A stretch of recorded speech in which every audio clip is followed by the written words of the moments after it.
putus-putus ya. Suara jelas, visual aman. Suara saya gimana, Mbak Oke, Nadine? aman-aman. Baik.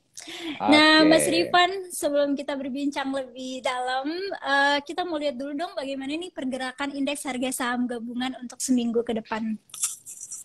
Ya, kalau kita bicara soal indeks harga saham gabungan nih memang masih cenderung fluktuatif ya, Mbak Nadine ya. Terutama kan karena kalau di satu sisi investor asing masih sepanjang year to date ini kan masih mencatatkan capital outflow ya kan, meskipun capital outflow-nya udah nggak deras waktu di bulan Desember kemarin ya. Desember kan sempat tuh 20 triliun keluar, terus Januari 4 triliun ya kan keluar. Nah, mudah-mudahan sih udah nggak terlalu deras lagi nih capital outflow-nya di bulan Februari nih, Mbak Nadine. Apalagi kan kalau kita lihat sekarang udah mulai masuk musim laporan keuangan ya. Nah, diharapkan sih dengan rilisnya laporan keuangan, kemarin bank-bank udah mulai rilis, hasilnya bagus. Sedikit banyak ini bisa kembali mendongkrak lah indeks harga saham gabungan kita ke depan, Mbak Nadine. Oke, baik. Ini lagi di musim-musim laporan keuangan ini banyak ya bank-bank atau perbankan yang laporan keuangannya menunjukkan positif ya, Mas ya. Nah, baik. Betul.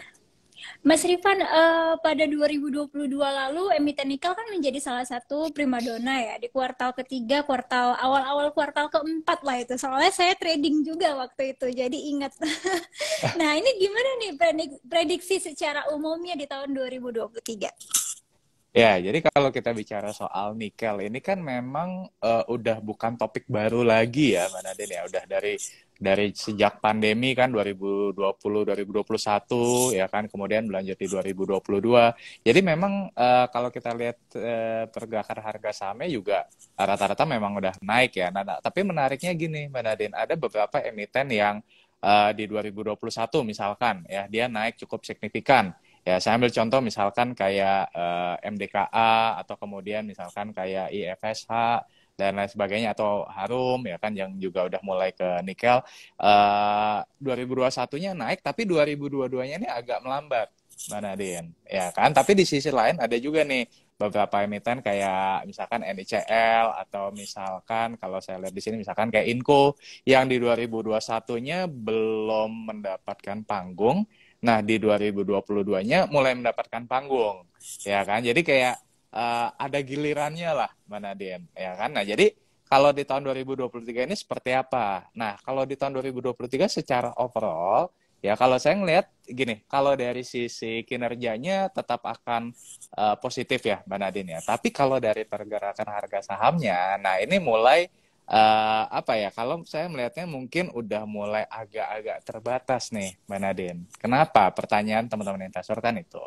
Nah, kenapanya adalah karena kalau kita lihat pergerakan 1 atau 2 tahun terakhir, itu memang udah naik cukup signifikan. Dan kita tahu nih kalau di market itu kan pergerakan harga saham ya satu sisi bisa digerakkan oleh sentimen ya kan, jadi memang karena ada hype dari penggunaan nikel segala macam membuat harga sahamnya meningkat ke atas, tapi sepanjang belum dibarengi dengan atau belum tercermin di dalam laporan keuangan, nah itu biasanya market akan mengadjust tuh, Manadin. Nah, jadi maksud saya adalah kalau buat teman-teman nih yang sekarang ini baru mau masuk ke emiten nikel, ya mungkin boleh aja disesuaikan dengan strateginya ya, tapi mungkin jangan yang langsung lamsam nih, Manadin. Gitu, karena tadi yang dikhawatirkan adalah kalau misalkan ternyata kinerjanya tidak catch up sesuai dengan ekspektasinya, yang ada takutnya nanti malah kinerjanya harga sahamnya turun. Tapi kalau misalkan buat teman-teman yang memang tadi Manadin sempat info udah hold nih dari tahun 2020 atau misalkan dari tahun 2021, ya biasanya kan udah pegang di harga bawah, ya itu masih bisa di hold pun sebenarnya nggak ada masalah, Pak Nadine. Kurang lebih seperti itu gambarannya. Oke, baik. Nah, kalau misalnya kita berbincang masalah nikel nih ya, Mas Rifan, kan 2023 ini dari tahun kemarin itu diisukan sebagai resesi ya. Walaupun sebenarnya Indonesia itu dampak resesinya hanya sangat-sangat kecil kemungkinan. Nah, seperti biasa nih, nikel ini kan sentimennya, maksudnya harga sahamnya ini akan selalu naik ketika sentimen global ini negatif ya, Mas Rifan ya. Nah, apakah ada pergerakan kemungkinan nikel akan naik tahun ini karena isu tersebut? Ya, jadi kalau kita berkaca deh, kita berkaca dari harga nikel itu sendiri ya. Nih coba saya sambil buka pergerakan harga nikel. Ya kan, ini kan harga nikel ini sempat naik cukup signifikan itu di tahun 2021 kemudian 2022. Nah, kemudian kan sempat di pertengahan tahun harganya kembali turun dan tahun 2023 awal ini harganya pelan-pelan merangkak naik. Jadi kalau menurut saya apakah ada kemungkinan harganya akan naik? Kemungkinan tetap ada, Nadine, karena tadi yang disebutkan kan ada kemungkinan resesi global segala macam meskipun di Indonesia relatif relatif minor ya. Iya. Ya, jadi kalau menurut saya sih tetap ada peluang ya harganya bergerak naik, Mbak Nadine. Oke, baik. Untuk peluang itu selalu ada ya, Mas Rifan ya. Tinggal kita lihat Benar. aja nanti bagaimana penguatan isu negatifnya ini. Nah, betul itu dia yang perlu dicermati. Oke, baik. Nah, ngomong-ngomong soal investasi untuk jangka panjang nih, Mas Rifan. Jadi sebenarnya kita ini yang dipikirkan adalah nikel ini bisa nggak sih untuk jangka panjang? Karena seperti yang udah kita bahas nih sebelumnya, nikel ini bergerak atau naik ketika ada isu global yang negatif. Nah, dan isu global ini kan nggak terus-menerus negatif ya. Nah, ketika isu global tidak negatif, otomatis nikel akan turun. Jadi, prospek untuk jangka panjangnya menurut pandangan Mas Rifan bagaimana ini, Mas? Oke, jadi kita perlu tahu dulu nih teman-teman investor bahwa kalau kita bicara Indonesia itu merupakan salah satu, bukan salah satu malah, produsen terbesar ya untuk nikel, kurang lebih itu sekitar 27% produksi nikel global itu diproduksi di Indonesia. Bahkan kan makanya negara-negara luar termasuk perusahaan-perusahaan ternama seperti Tesla gitu kan juga sempat mempertimbangkan gitu kan untuk masuk ke Indonesia. Nah, jadi kalau ditanya apakah bisa untuk jangka panjang, so far sebenarnya masih relatif lebih bisa ketimbang kalau misalkan kita bicara batu bara, misalkan.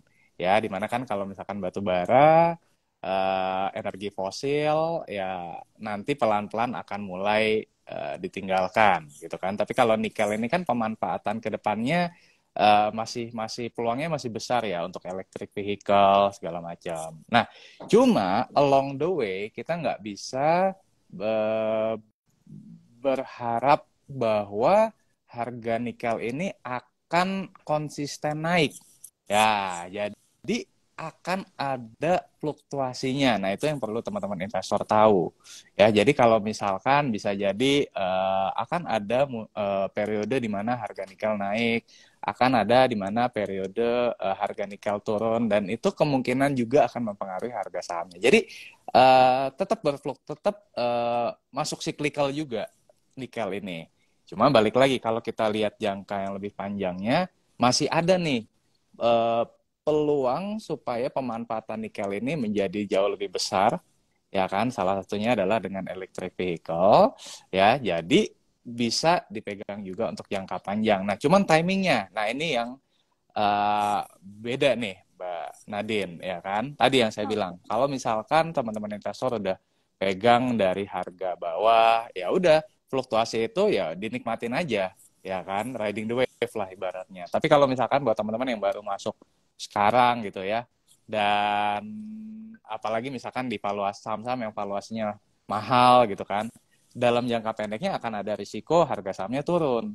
Nah, jadi tergantung nih mentalnya kuat atau enggak, ya kan, untuk menahan pergerakan harga penurunan harga saham tersebut, Mbak Nadine gitu. Tapi kalau misalkan Mbak Nadine, Mas Ivan, saya termasuk investor yang kalau misalkan harga sahamnya turun saya nggak ada masalah, ya kan, saya akan tetap hold atau saya akan average down misalkan, go ahead silahkan gitu. Tapi kalau misalkan, aduh saya agak ragu-ragu juga nih kalau misalkan masuk di harga sekarang, Nah, tadi yang saya bilang, ya jangan lamsam. Ya cicil boleh, seperti itu. Mana dia?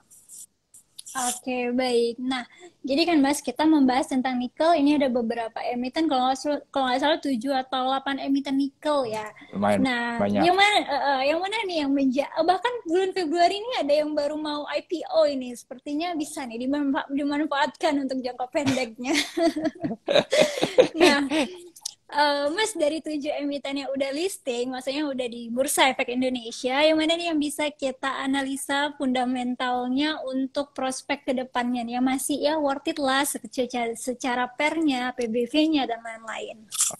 Oke, mungkin coba kita bahas beberapa yang menarik kali ya, Mbak Nadine ya. Jadi kalau saya ngelihat sih dari 7 ini salah satu yang kalau dari segi ininya ya, kalau dari segi prospeknya dan kinerja fundamentalnya itu Inco salah satu yang menarik, Mbak Nadine. Ya, kenapa? Karena Inco ini kan dia lagi bangun 3 smelter ya. Ya, satu di Bahadopi, kemudian di Pomala, kemudian di Sorowako, ya kan. Nah, apa namanya? eh Smelter yang dibangun oleh si Inco ini bisa bisa mendongkrak kinerja apa namanya Inco di masa yang akan datang, Mbak Nadine. Gitu. Apalagi kalau kita bicara soal Inco kan salah satu yang dihasilkan itu adalah nikel sulfate. Ya kan? Nah, nikel sulfate ini adalah yang nantinya itu akan menjadi bahan baku untuk baterai EV, Mbak Nadine. Gitu. Nah, jadi saya ngelihat bahwa investasi smelter Inco ya tiga smelter tadi yaitu menurut saya Inco merupakan salah satu yang lebih siap lah dibandingkan dengan emiten-emiten lainnya dalam menyambut kedatangan EV atau electronic vehicle di Indonesia. Nah, cuman memang kalau dari segi valuasi nih, Mbak Nadine, ya kalau dari segi valuasi Inco ini dia tergolong cukup premium ya, cukup premium karena kalau sebentar saya buka datanya dulu, ya misalkan nih dari segi PI-nya sekarang di 21 kali ya kan, PBV-nya 2 kali dan segala macam, ya itu nggak bisa dikatakan murah gitu, apalagi harga sahamnya kan dibandingkan dengan tahun lalu juga udah naik cukup signifikan. Jadi menurut saya Inco bisa jadi salah satu watchlist ya. Cuman alangkah lebih baiknya kalau misalkan teman-teman mau masuk di harga yang saat dia lagi terdiskon, Mbak Nadine. Gitu. Kemudian kalau emiten lainnya yang juga menarik ya. Salah satu mungkin yang kalau dari segi PI-nya masih cukup menarik, misalkan kayak Tins ya. Tapi sayangnya Tins ini kan dia lebih ke timah ya, masih lebih ke timah, di mana 87% penjualannya itu masih dari produk olahan timah ya, sementara kalau untuk nikelnya mungkin hanya 1-2% gitu. Jadi pergerakan harga saham pergerakan harga nikel itu belum begitu tercermin bagi kinerja keuangannya si Tins ini. Nah, jadi tadi mungkin satu Inco. Kemudian mungkin yang lain kalau menurut saya MDKA. Nah, MDKA ini juga masih menarik lah secara kinerjanya ya, Mbak Nadine ya. Ya, karena kalau MDKA ini kan dia ada emas, ada tembaga, ada nikel, dan lain-lainnya. Nah, memang saat ini penghasilan terbesar dari MDKA ini masih dari tambang emas 7 Bukit. Ya kan? Nah, tapi menariknya adalah menurut manajemen itu di 3 tahun beberapa tahun ke depan ya kemungkinan eh, apa eh, nikelnya itu ya akan mulai meningkat secara secara kontribusi revenue-nya, Mbak Nadine. Gitu. Nah, jadi itu MDKA juga menarik untuk diperhatikan. Nah, cuman balik lagi nih, sayangnya kalau dari segi valuasinya ini saya lagi cek juga lumayan mahal gitu. PI-nya mungkin 80 kali, ya kan, PBV-nya sekitar 7 kali. Nah, jadi apa ya? Menarik kalau ditanya apakah menarik atau tidak, menarik. Ya, jelas menarik. Nah, cuman timing untuk masuknya nih yang perlu teman-teman investor untuk perhatikan gitu. Apalagi kalau misalkan profil risiko masing-masing kan beda ya, Mbak Nadine ya. Ada yang misalkan, aduh, udah turun 10%, panik, ya kan. Atau dananya nih terbatas, jadi ketika turun nggak bisa masuk lagi. Nah, itu mungkin harus lebih hati-hati. Ya, beda misalkan dengan investor yang, oh ya kalau misalkan harga sahamnya turun 10 atau 20% dari harga sekarang, saya masih bisa tetap nyantai kok, dan lagian cash saya juga masih banyak. Nah, itu beda cerita, Manadin. Jadi kalau saya sih balik lagi, pertanyaannya kalau saya ngelihat mungkin beberapa emiten yang menarik secara kinerja ya, itu ada Inco, kemudian juga ada MDKA. Kalau yang lain, saya melihatnya sih masih belum terlalu ini ya, apa namanya, belum terlalu oke lah. Ya tadi, Teens masih lebih dari apa namanya, timahnya, ya kemudian apalagi. Kalau Harum juga oke tuh sebenarnya, Manadin. Ya Harum Tapi juga oke untuk karena kan dia secara harga mulai. Harum itu juga cukup mahal ya Mas ya. Nah, itu dia. Jadi memang dilemanya di situ tuh, Manadin. Ya kan, dilemanya di situ. Jadi Harum ini kan kalau di antara emiten batubara, dia salah satu yang memang paling agresif lah ya untuk masuk ke nikel dibandingkan dengan emiten lain, misalkan kayak Adaro, PTBA, ya dia yang paling kelihatan lah untuk masuk ke nikel gitu. Cuman balik lagi, ya harganya lagi tinggi sekarang, kemudian juga valuasinya juga nggak bisa dikatakan murah lagi. Ya jadi hati-hati aja timing untuk masuknya, Nadine. Oke, baik. Nah, Mas, saham favorit nih satu untuk nikel yang belum kita bahas. Antam ini bagaimana ini, Mas, prospektusnya? Oke, Antam nih juga jadi ininya teman-teman investor juga ya pastinya ya. Jadi Mm-mm. Antam ya sekarang kan masih, Antam ini menariknya adalah dia kan punya emas juga ya kan, yang sekarang juga lagi naik ya kan. Nah jadi Antam bisa jadi pilihan juga buat pilihan teman-teman investor. Ya cuman balik lagi nih, kalau kita bicara dari sisi valuasinya juga nggak bisa dikatakan murah banget juga ya kan, PE 15 kali, PBV 2,4 kali ya. Jadi kurang lebih sih sama. Saya sih memandang MDKA, Antam, apalagi tadi Inco, yaitu mungkin 3 dari 7 emiten yang menarik lah untuk dicermati kinerjanya ke depan. Ya cuman memang balik lagi karena harganya yang udah naik cukup signifikan juga, ya ini yang perlu teman-teman investor untuk hati-hati dalam timing masuknya. Gitu. Kalau misalkan nih, saya masuk dari Antam, misalkan dari 1.500-an, ya itu berarti kan udah dapat di harga yang cukup oke lah ya, misalkan dari tahun lalu nih. Tapi kalau baru masuk di 2.200-an, nah ini yang agak hati-hati, Mbak Nadine. Itu Tapi udah overall sangat masih oke. tinggi. Iya, masalahnya itu dia udah tinggi. All time high-nya kan 3.190 ya kan, udah hampir mencapai all time high-nya. Tapi kalau misalkan teman-teman masuk dari 1.500 atau bahkan lebih rendah di bawah 1.000 misalkan, ya udah ya bisa di hold aja seperti itu. Oke, baik. Atau masuk sewaktu sebelum pandemi ya, Mas Rifan. Itu harganya masih sangat murah itu. Nah, cuma masalahnya kan kita nggak bisa putar balik waktu. Yang Iya. ada adalah kita memang, ya gini, kita mungkin bisa menunggu lah, menunggu sampai ada momentumnya. Kapan kita nggak tahu gitu. Tapi when it comes ya kita bisa tahu bahwa ini ada perusahaan bagus, ya kan.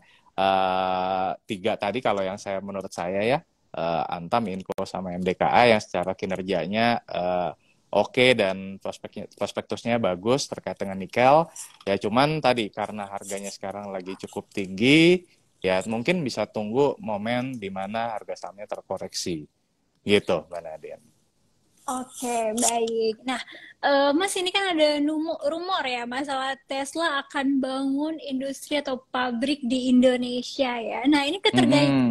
keterkaitannya dengan pergerakan saham nikel ini gimana ini, Mas? Apakah bakalan, oh nikel kita bakalan up nih dengan isu ini, atau memang ketika pabriknya akan dibangun, nikel bakal banyak banget dibutuhin? Itu gimana nih, Mas Rifan? Ya, memang. Ini kan juga balik lagi bukan bukan bukan berita baru ya, Mbak Nadine ya. Udah dari tahun berapa tuh waktu itu, 2021 ya kalau nggak salah ya, Iya, pertama belum kali ini. jadi-jadi sampai Belum sekarang. jadi-jadi, sampai sampai Opung Luhut pun juga kesel juga kan.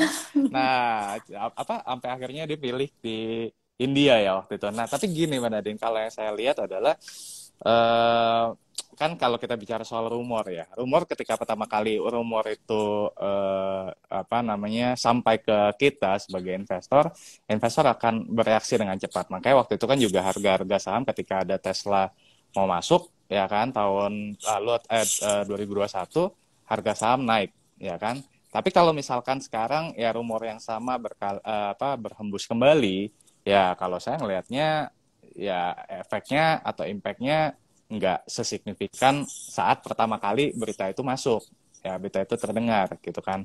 Unless ya kecuali misalkan emang benar-benar akhirnya jadi gitu loh, Ya. ya kan masuk di Indonesia, nah itu beda cerita. Tapi kalau masih sebatas rumor, investor tuh kayak udah ini paling nggak jadi, gitu loh. Jadi masih ada skeptismenya, mana Den, ya kan. Nah tapi back to question ya, gimana ininya apa namanya dampaknya? Kalau menurut saya dari sisi kinerja ini win-win solution, ya, win-win solution. Karena tadi satu, buat Tesla sendiri ya pasti Tesla butuh kita punya cadangan nikel. Kita produksi 27% dari produksi nikel di dunia, ya kan? Nah, jadi dia akan membutuhkan kita punya nikel, kemudian juga dia diuntungkan dari sisi biaya logistik. Ya, biaya logistiknya bisa lebih murah karena pengangkutan bahan baku nikel itu jadi lebih efisien kan, karena kan secara geografisnya dekat seperti itu. Dari sisi kita, ya, emiten-emiten di Indonesia juga terbantu pastinya. Ya siapa sih yang nggak kenal Tesla sekarang, ya kan? Jadi pemain EV yang tersohor di dunia, ya. Jadi emiten-emiten yang akan mendapatkan kontrak dari Tesla ini yang akan diuntungkan. Tapi problemnya adalah ya kita pasti tahu bahwa tidak semua emiten yang akan mendapatkan kontrak dari Tesla ini. Ya kita bisa tahu lah beberapa emiten yang memang sudah ya mungkin yang kalau saya sebut mungkin yang BUMN, ya kan, yang juga memang tadi mungkin kita bahas ya misalkan kayak Antam atau Inco itu mungkin masih ada peluang, ya kan, untuk mendapatkan kontrak gitu. Tapi kalau misalkan untuk emiten-emiten yang lain rasanya agak sulit gitu untuk mendapatkan kontrak dari Tesla. Ya, kalau saya ngelihatnya gitu, Mbak Nadine. Oke, baik. Agak sulit, tapi yang udah pasti mungkin dari BUMN dapet lah ya. Iya, pastilah itulah kontraknya yang pasti dengan negara juga. Iya. Nah, Mas, tadi kita ngebahas tentang nikel, bagaimana dengan Tesla. Nah, sekarang kita ngebahas dengan mobil listrik yang digadang-gadang nih. Bahkan udah banyak ya motor listrik dan lain segala macam. Nah, ini emiten apa yang diuntungkan selain dari emiten nikel nih? Tentunya batu bara dong salah satunya ya. Selain itu ada lagi nggak Mas Rifan? Ya, kalau kita bicara soal EV, ya itu kan ya tadi nikel yang diuntungkan, ya kan. Nah, kemudian mungkin bisnis lain atau sektor lain yang juga menjadi bahasanya apa ya? Bahasanya kayak pick and shovel. Jadi kayak emiten lain yang juga ikut diuntungkan, ya kan. Kalau menurut saya adalah emiten yang bergerak di listrik, Mbak Nadine. Ya, di listrik. Contohnya maksudnya apa? Misalkan kayak PWR atau Cikarang Listrindo. Nah, PWR ini kan dia adalah emiten yang menyalurkan listrik ke PLN juga ada, ke kawasan industri juga ada, di 5 kawasan industri, ya kan. Nah, dengan dia kan PWR ini dia punya IUKU atau izin usaha ketenaga listrikan umum. Nah, dengan IUKU ini maka si PWR bisa membangun SPKLU, ya kan, tanpa membutuhkan izin-izin khusus yang mungkin kalau emiten lain itu perlu. Nah, kalau si PWR ini karena dia sudah mengantongi izin IUKU, dia tidak perlu untuk mengajukan izin lain ya untuk mendirikan SPKLU. Nah, jadi dengan EV nanti akan semakin banyak, ya kan, maka kebutuhan untuk SPKLU juga akan besar tentunya. Nah, salah satu emiten yang juga sekarang ini lagi bangun banyak SPKLU, ya diantaranya adalah PWR seperti itu. Jadi ada efek multiplier-nya lah, Mbak Nadine. Oke, baik. Nah, tadi ada beberapa perusahaan listrik, nikel. Nah, kalau misalnya nih memandang prospektusnya saham batu bara, kan ada beberapa mereka yang beranjak ya, Mas ya, untuk maksudnya Shifting. inilah menyesuaikan gitu ya dengan perkembangannya gitu. Nah, ini saham prospek batubara mana nih yang bisa kita pantau untuk adanya mobil listrik ini nih, Mas Rifan? Ya, jadi tadi yang saya sampaikan salah satu yang memang paling kelihatan lah ya gerak-geriknya sekarang ini salah satunya memang Harum, ya kan? Dia kan kalau Harum, Harum lebih ke nikel, Indika maksud saya, Indika. Oke. Indika ini kan dia bikin Alfa ya. Nah, ini juga dia cukup agresif tuh Manadin untuk untuk masuk ke Alfa, mengembangkan Alfanya, bahkan ya Indika ini juga dia eh, pengen beberapa tahun dari sekarang kontribusi pendapatan revenue atau revenue dari batubara versus non batubaranya itu seimbang 50-50. Ya kan, kalau sekarang kan memang masih banyak didominasi oleh batubara. Ya, tapi kedepannya akan dari non batubara. Nah, salah satunya yang lagi dikembangkan oleh Indika itu adalah motor listriknya tadi, Nadine. Gitu. Jadi kalau bicara soal EV ya, emiten batubara yang juga agresif itu adalah Indika. Gitu. Nah, saya tadi lupa mention juga, Nadine, berkaitan dengan pertanyaan sebelumnya. Ya, selain listrik, kalau menurut saya komponen kayak industri otomotif otomotif komponen itu juga bisa diuntungkan juga, Manadin, dari sisi perkembangan EV di Indonesia. Ya, contohnya apa? Misalkan kayak PT Astra Auto Parts, ya kan, SMSM itu kan menyediakan komponen-komponen kendaraan, ya kan. Nah, dengan masuknya mobil listrik ini juga menjadi menjadi peluang baru bagi industri komponen ya, komponen otomotif untuk menyediakan komponen-komponen otomotif yang berkaitan dengan EV atau electric vehicle tadi, Manadien gitu. Jadi selain listrik, industri otomotif komponen itu juga menarik sih untuk diperhatikan. Dan menariknya adalah valuasinya masih murah. Nah, beda dengan yang misalkan nikel tadi kan ya. Nikel tadi kan valuasinya udah lumayan mahal nih, Nadine, ya kan. Nah, tapi kalau misalkan industri yang tadi kita bahas tuh listrik lah, kemudian otomotif komponen lah, itu masih relatif lebih murah lah valuasinya. Oke, baik. Ternyata ada yang perlu kita pantau nih Sobat Investor, yaitu industri otomotif. Itu jangan ketinggalan juga ya Sobat Investor ya. Karena selama ini tuh Mas Rifan, kebanyakan tuh orang pada soundingnya tentang nikel gitu. Sedangkan ada yang lain yang lebih penting selain nikel nih ya Mas Rifan ya, yaitu industri otomotif. Oke, baik. Betul. Nah, Mas Rifan, bagi investor yang yang punya saham-saham emiten nikel nih, nah saat ini tuh bagus nggak sih untuk profit taking atau sebaliknya? Tadi juga ada beberapa komentar, gimana nih kalau misalnya nyangkut ANTM di 2.300, apakah hold atau langsung cut loss nih baiknya?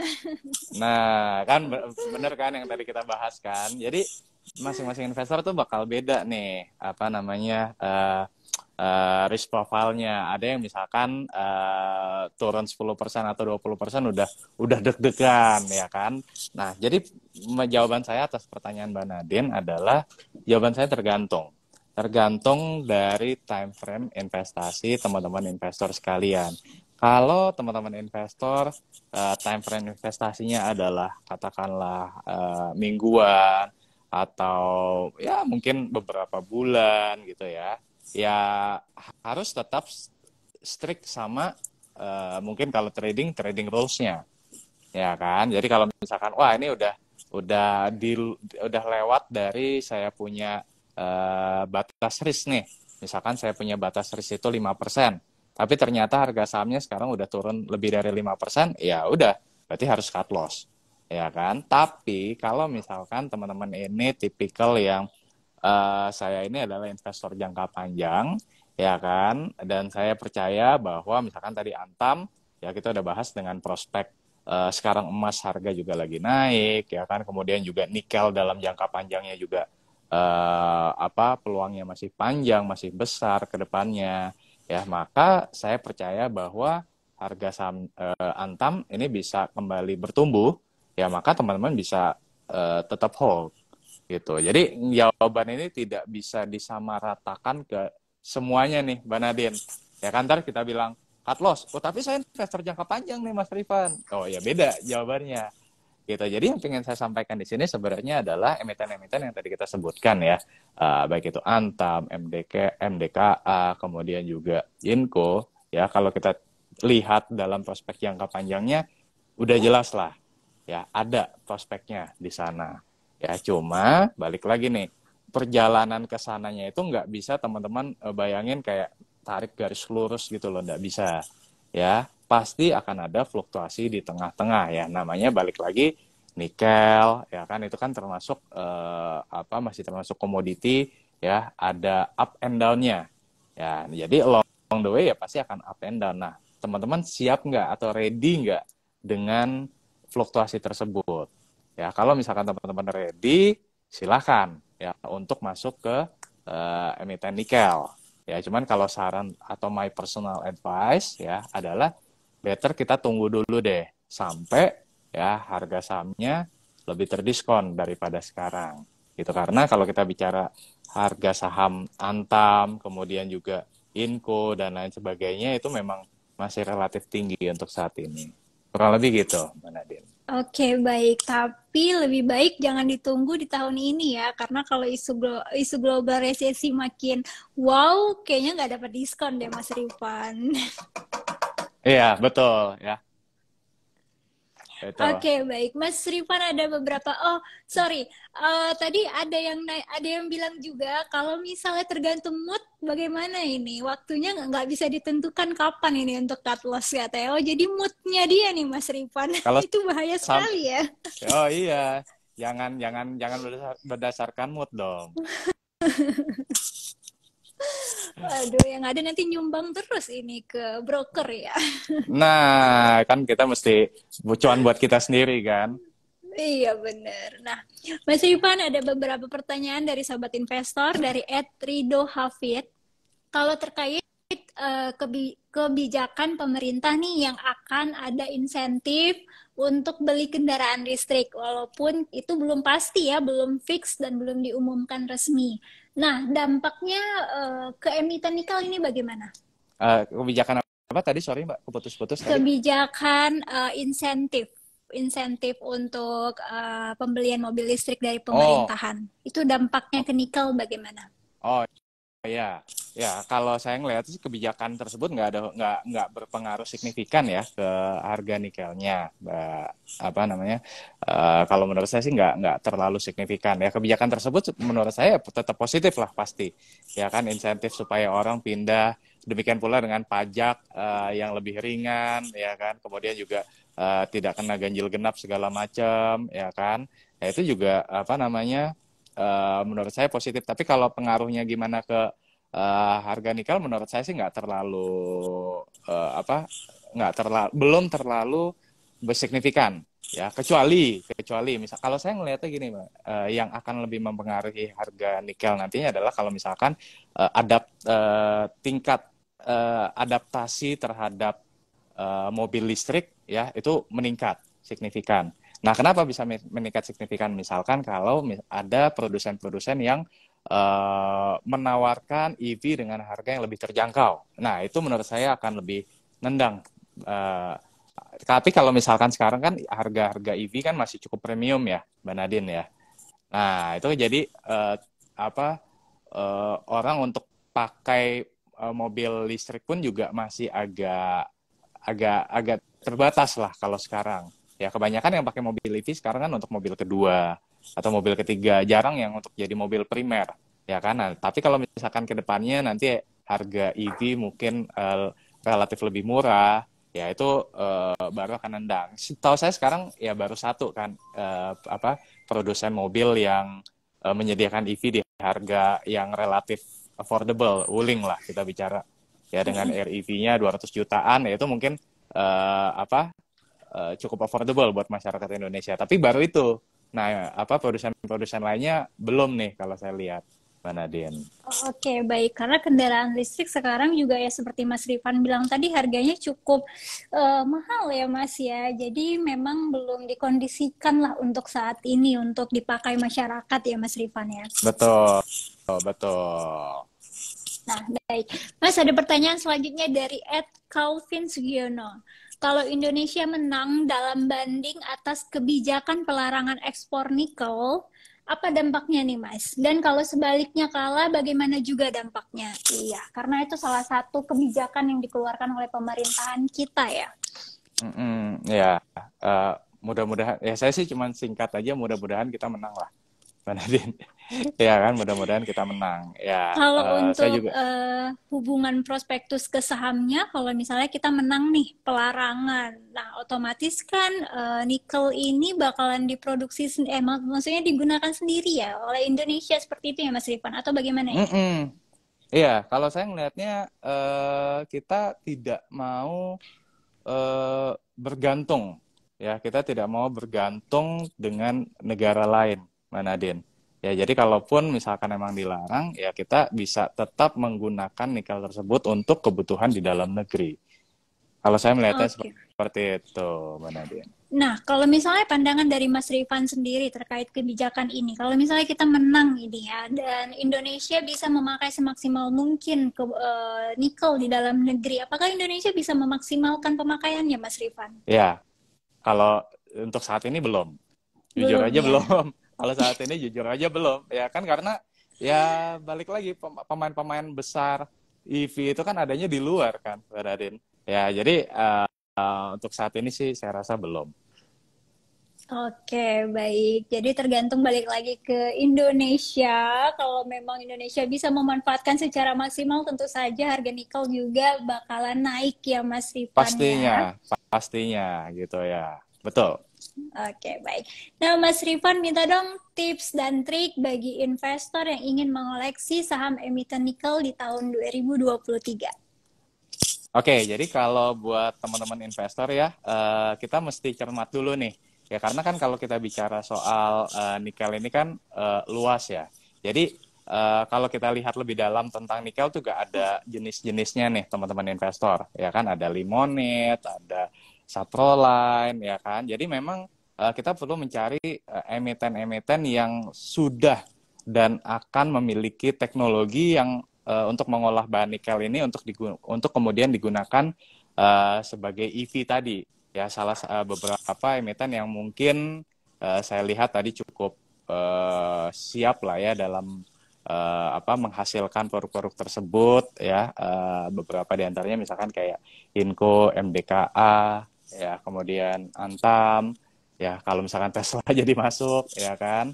Nah, tapi juga beberapa emiten saya lihat masih masih belum gitu. Tapi ya keunggulan kalau kita bicara unggulan ya mungkin tiga itu sih Mbak Nadine gitu. Jadi perlu kita tahu nih ya emiten mana yang mengolah bahan nikel yang digunakan untuk EV ya kan. Dan kalau saya juga melihat bahwa pergerakan prospek dari EV dan juga hubungannya dengan nikel itu memang masih akan menarik ke depannya, Mbak Nadine. Gitu. Jadi potensi kalau menurut saya percepatan penerapan EV ya di Indonesia itu bukan cuman dari sisi pemerintah ya, tapi juga perusahaan ini juga sama-sama lagi berlomba-lomba lah untuk menciptakan produk yang ramah lingkungan, Mbak Nadine. Ya, kemudian tips saya satu tadi ya, pilih emiten yang memang ya di dalam prospektusnya udah kelihatan lah bahwa produk-produk yang akan dihasilkan ini memang yang relate ke EV di masa yang akan datang. Ya, kemudian yang kedua adalah hati-hati dengan valuasinya. Yang seperti tadi kita diskusi bahwa rata-rata sekarang ini memang masih divaluasi mahal. Nah, kalau valuasinya mahal tentu berbanding lurus juga dengan risiko nih, teman-teman. Ya, jadi money management perlu diperhatikan di sini. Kalau misalkan teman-teman saat ini punya dana yang terbatas, ya menurut saya jangan langsung lamsam, ya karena tadi valuasinya masih relatif mahal. Tapi kalau misalkan teman-teman bilang, oh saya mau untuk jangka panjang, boleh silahkan. karena prospeknya jelas ya, besar ke depannya. Kepun kalau misalkan harga sahamnya turun, teman-teman nggak panik gitu, karena tahu oh ya memang saya tahu ini harga sahamnya turun, makanya saya mau menambah koleksi atau menambah lot ke dalam portfolio saya seperti itu ya. Kemudian yang terakhir mungkin kalau menurut saya buat teman-teman yang ingin berinvestasi di industri nikel ataupun yang EV related, jangan lihat dari time frame jangka pendek ya, tapi memang perlu lihat dari time frame jangka panjang. Sekarang ini banyak emiten yang lagi ibaratnya itu lagi investasi ya kan, kayak Harum ya investasi di nikel, ya Indika investasi di motor listrik. Itu sekarang ini kita lagi mengeluarkan capex yang cukup besar ya. Nah, hasilnya bisa dituai kapan? Ya tentu nggak bisa dalam waktu bulanan atau dalam waktu 1 tahun ke depan, mungkin belum kelihatan. Ya, jadi mesti dilihat dalam time frame jangka panjang. Bisa 3 tahun, bisa 4 tahun, bisa 5 tahun, ya, atau mungkin lebih. Gitu. Jadi jangan melihat dari time frame jangka pendek, ya, tapi lihatlah dari time frame jangka panjang. Mungkin itu sih, Mbak Nadine, kalau dari saya. Oke, baik. Mas Rifan, terima kasih banyak untuk tips dan triknya loh. Sangat luar biasa. Ini daging semua. Kalau ada tadi yang bilang daging semua isinya. Oke. Thank you. Baik, Mas Rifan. Terima kasih untuk waktunya siang hari ini ya, Mas Rifan ya. Sampai jumpa di sesi break time selanjutnya. Selamat siang. Selamat siang, Mbak Nadine. Selamat siang, Sobat Investor. Thank you. Oke. Nah, Sobat Investor, itu dia tadi perbincangan kita dengan Mas Rifan Kurniawan, Indonesia Value Investor ya. Sangat luar biasa, isinya daging semua loh. Waduh, tadi yang udah ngikutin dari awal sampai akhir pasti udah tahu dong bagaimana mengambil langkah untuk tahun 2023 ini. Dan ada beberapa saham nikel yang perlu kita pantau seperti Inco, MDKA, dan Antam ya, Sobat Investor. Nah, Sobat Investor juga jangan lupa tetap mengatur money manajemennya ya. Jangan langsung all in. Bahaya sekali ini kalau all in. Kalau sudah siap dengan segala resikonya ya silahkan. Dan disclaimer on, ini bukan ajakan jual maupun beli ya Sobat Investor. Dan terima kasih tadi yang sudah bertanya. Dan tonton terus ya IDX Channel TV dan baca website kita di www.idxchannel.com. Follow nih sosial media kita di Instagram dan Twitter di @idx_channel, di TikTok dan YouTube di IDX Channel, serta Facebook di @idxchannel.com. Terima kasih ya Sobat Investor, saya Nadine Hedra, pamit undur diri dan salam cuan.